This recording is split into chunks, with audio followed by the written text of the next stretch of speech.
যদি আমলের নিয়তে শোনেন, এক একটা কথার বিনিময়ে আল্লাহ পাক 70 বছর নফল ইবাদতের সওয়াব লিখে দিবে।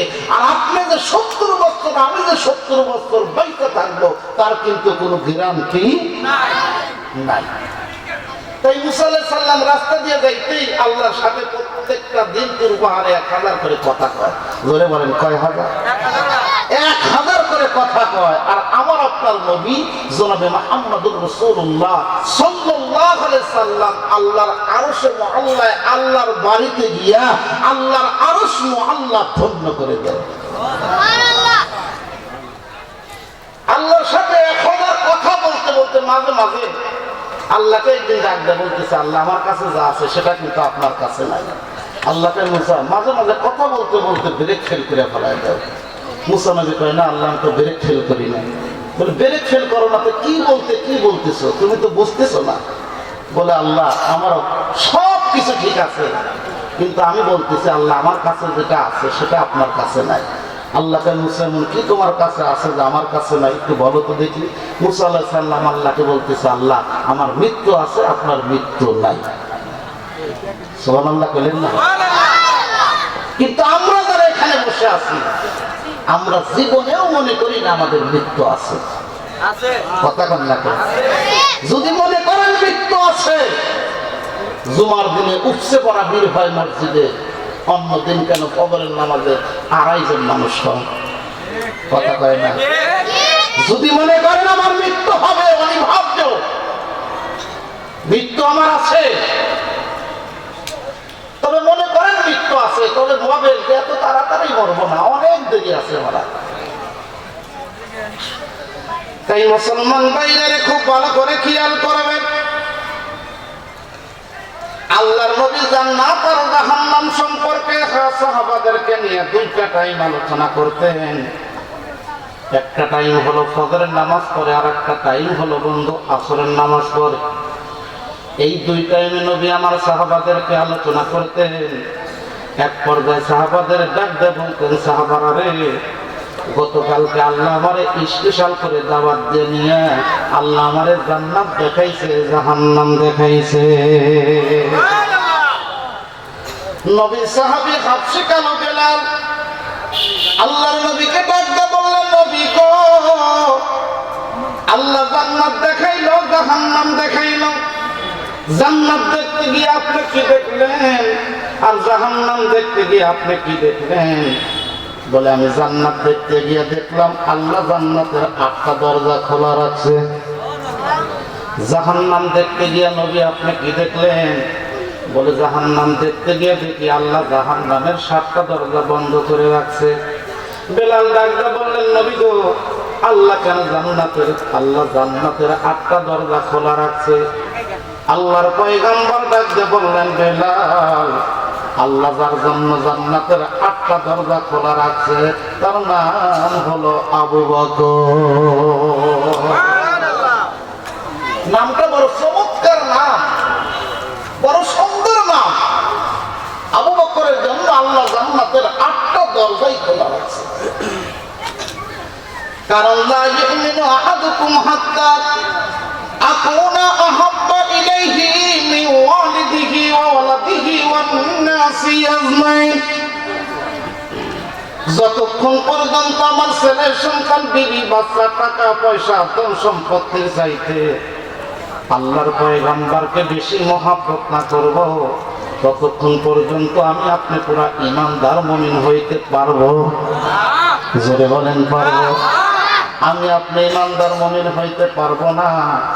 তাই বিশ্বনবী জনাবে মুহাম্মদুর রাসূলুল্লাহ সাল্লাল্লাহু আলাইহি সাল্লামকে আবু বকর অন্তর দিয়ে ভালোবাসতেন।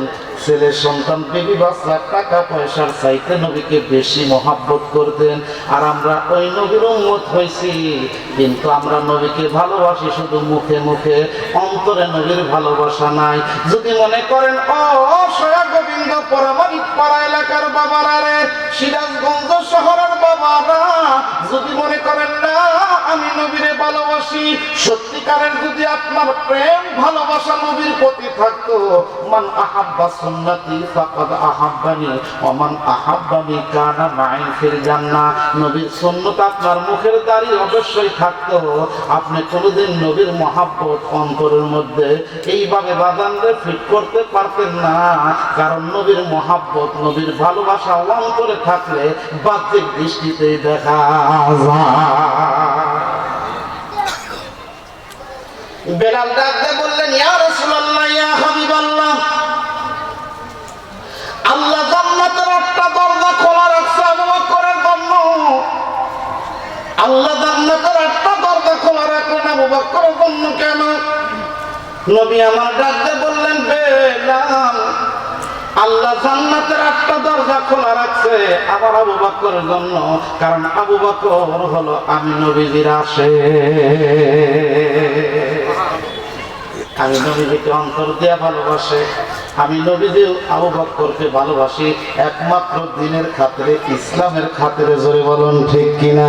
আজকে মুসলমান এক মুসলমান অপর মুসলমানের সাথে এমন বিরোধ করে, কারণ বুঝতেই পারে না কুল্লু মুসলিম ইখওয়াতুন, প্রত্যেক মুসলমান ভাই ভাই। জোরে বলেন ঠিক কিনা? অথচ বাদান রে, এক মুসলমান আর এক মুসলমানের সাথে ঝগড়া লাগলে বন্ধু বছরকে বছর যায়, মুসলমান আর একজনের সাথে কথা বলে না। তার মানে মুসলমানের ইমানি শক্তি, ইমানি চেতনা দুর্বল হয়ে গেছে। কি জন্য দুর্বল হয়ে গেছে? মুসলমান আযান হলে মসজিদে যায়। 2 নম্বর মুসলমান সুদ আর ঘুষ ছাড়ে না। 3 নম্বর মুসলমান হয়া অপর মুসলমানকে বদদুয়া দিতেও দ্বিধা করে না। আজকে ঘরে ঘরে বাদান রে, মুসলমানের ঘরে ঘরে প্রত্যেকটা একদম গরিব থেকে নিয়ে রাষ্ট্রের সবচাইতে বড় লোক যিনি, তার ঘরের ভিতরে সুখ ঢুকে, সুখ ঢুকে গেছে। সেই জন্য মুসলমানের ঘরের ভিতরে অশান্তি ঢুকে গেছে। আর মুসলমানের ইমানি শক্তি, ইমানি চেতনা অটল অবিচল দুর্বল হওয়ার জন্য আজকে মুসলমান 1 নম্বরে হালাল খাবার না খায়া মুসলমান হারামের দিকে ধাবিত হচ্ছে। চিৎকার করে সেই জন্য মুসলমানের ইমানি শক্তি, ইমানি চেতনা অটল অবিচল দুর্বল হওয়ার জোরে বলেন কয়টা কারণ? কথা বলতে হবে কয়টা? 1 নম্বর কারণ হলো মুসলমান আযান হলে মসজিদে যায় না। 2 নম্বর কারণ হলো মুসলমান সুদ আর ঘুষ ছাড়ে না। যারা দুনিয়াতে সুদ আর ঘুষ খায় তারা নিজের পায়খানা নিজে খায়। তার ছোট্ট একটা উদাহরণ হলো, এক বেচারা বড় ক্ষুধা লেগে গেছে, এবার দৌড়াইয়া রাত 2টার সময় পাকঘরে গিয়ে দেখে কোনো খাবার নাই। মনে মনে চিন্তা করতেছে কি করা যায়। এবার ঘুরতে ঘুরতে বাড়ির পিছনে গিয়ে দেখে তার নিজের বাড়ির বড় গাছের একটা কাঁঠাল পেকে রয়েছে। এবার যখন দেখলেন কাঁঠাল পেকে রয়েছে, মনে মনে ভাবলেন ক্ষুধা তো অনেক লাগছে। ক্ষুধার তার না, কাঁঠালের বিচি সহ খায়া ফেলেছে। কাঁঠাল খাইলে বাবা পেট গরম হয় না? এটা ধরে কম পেট যখন গরম হয়ে গেছে, এবার ভদ্রলোক মনে মনে ভাবতেছে কি করা যায়। এবার টয়লেটে যাবে, সময় পায় নাই, বাড়ির পিছনে জানলা তলা দিয়ে মেরে দিছে। কিছুক্ষণ পর যখন বৃষ্টি আসছে, ওই যে বিচি সহ মাল মশলা সব পড়ে গেছে। এবার বৃষ্টিতে সব ময় মশলা ধুয়ে বিচিগুলো বানায় দিয়েছে। সকালে বিবি গিয়ে মনে মনে ভাবতেছে আজকে লাউ গাছের শাক ভর্তা দেব, কিন্তু জানলা তলা গিয়ে দেখে বড় গাছের কাঁঠাল সর্বনাশে শিয়াল গাইছে খায়া বিচিগুলো আমার জানলা তলা রেখে গেছে। এবার মনে মনে চিন্তা করতেছে কি করা যায়। আজকে আর শাক ভর্তা দেবো না, কাঁঠালের বিচি ভর্তা দেবো। এবার কাঁঠালের বিচি সুন্দর করে পরিষ্কার করে দিয়ে যখন ধুয়ে ফাইন করে কাঁচা মরিচ আর পেঁয়াজ বেশি করে দিয়ে ভর্তা দিছে। এবার আল্লাহ রহম স্বামী এসে 4 প্লেট মেরে দিচ্ছে। কয় প্লেট? 4 প্লেট মারার পরে তার হুশ আসছে। এবার বিবিকে জিজ্ঞেস করতেছে, বিবি কাঁঠালের বিচি বইলে বলে বলে আর কয়ও না, সর্বনেশে শিয়াল রাত্রে কাঁঠাল খায়া বিচিগুলা সব জানলা তোলা রেখে গেছে। এবার বলতে তো হায় রে সর্বনেশে, স্ত্রী কয় কি শেষ মুহূর্তে আমার গো আমারে খাওয়াই দিয়ে। তো বাবা, দুনিয়াতে যারা সুদ আর ঘুষ খাইবে তারা মনে রাখো নিজের পায়খানা নিজে খাইবে। জোরে বলেন ঠিক কিনা? এই জন্য তুমি সুদ আর ঘুষ খায়া যতই আল্লাহর ইবাদত করো না কেন, ওই ইবাদত দিয়ে তোমার কোনো কাজ হবে না। বন্ধুগণ আমার, ভাইরা আমার, মুসলমানের ইমানি শক্তি এমন ছিল, মুসলমান যখন আযান দিত রাজা গোবিন্দের বিল্ডিংয়ের ইট খইসা পড়ে যাইতো। আর আজকে মুসলমান এত কান্দে কান্দে, মুসলমানের কান্দা কেন আল্লাহর আরশ মহল্লা পর্যন্ত পৌঁছে না। আজকে মুসলমানের ইমানি শক্তি, ইমানি চেতনা, অটল অবিচল দুর্বল হয়ে গেছে। আজকে মুসলমান যদি তারেক বিন জিয়াদের মতো, হুসাইন আহমদ মাদানির মতো, মোহাম্মদ গজনবীর মতো, ওমর ফারুকের মতো, খান জাহান আলীর মতো, ইব্রাহিম বলখের মতো পাঁচজন মুসলমান বাংলার জমিন থেকে নারায়ে তাকবীর আল্লাহু আকবারের ধ্বনি দিয়ে যদি ময়দান কাঁপায় দিতে পারতেন, খোদার কসম লক্ষ্য করে দেখা যাইত এক আমেরিকা কেন লক্ষ আমেরিকা মুসলমানের পায়ে সেজদায় লুটে যেত।